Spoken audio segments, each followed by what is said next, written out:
Unit 9, page 125. Listening to.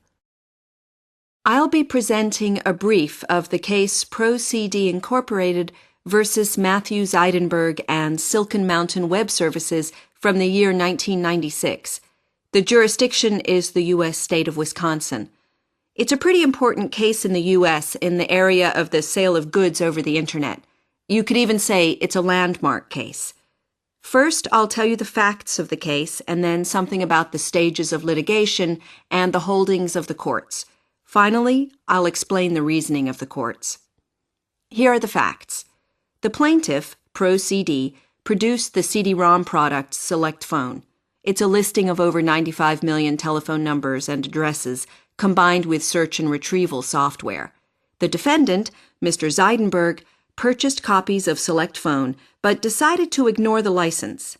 He formed Silken Mountain Web Services Incorporated to resell the information in the Select Phone database. He copied the telephone listings from the CD-ROM onto his computer, created a software search engine, and uploaded the data onto his website. The site was very successful. Pro-CD sued, alleging breach of the express terms of the shrink-wrap license agreement, among other things.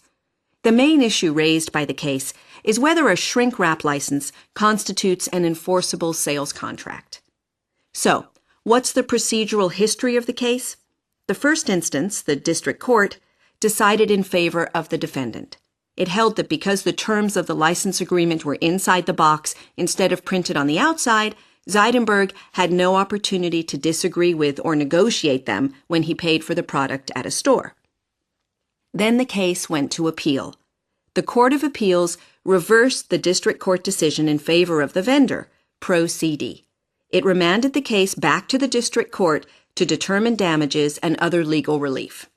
In its decision, the appeals court noted that the Select Phone box contained a clear statement that use of the product was subject to the license terms contained inside. What was the reasoning of the court? The appeals court made comparisons to other types of transactions where money is also exchanged before the detailed terms and conditions are communicated to the consumer. One example the court gave was buying airline tickets. When an airline ticket is purchased, the consumer reserves a seat, pays, and gets a ticket in that order. The ticket contains elaborate terms which the traveler can reject by canceling the reservation. To use the ticket is to accept the terms. The court also noted that the Uniform Commercial Code provides that a vendor may invite acceptance of an offer by conduct. The vendor may also put limitations on the kind of conduct that constitutes acceptance. A buyer may accept that offer by performing the acts the vendor will treat as acceptance. And that, concluded the court, is what happened.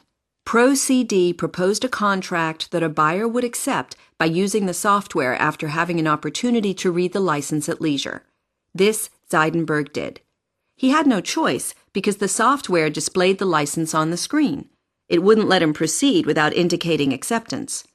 Zeidenberg also had the opportunity to reject the contract if he found the terms unacceptable by simply returning the software. Instead, he decided to use it. So, the court reasoned he was bound by its terms.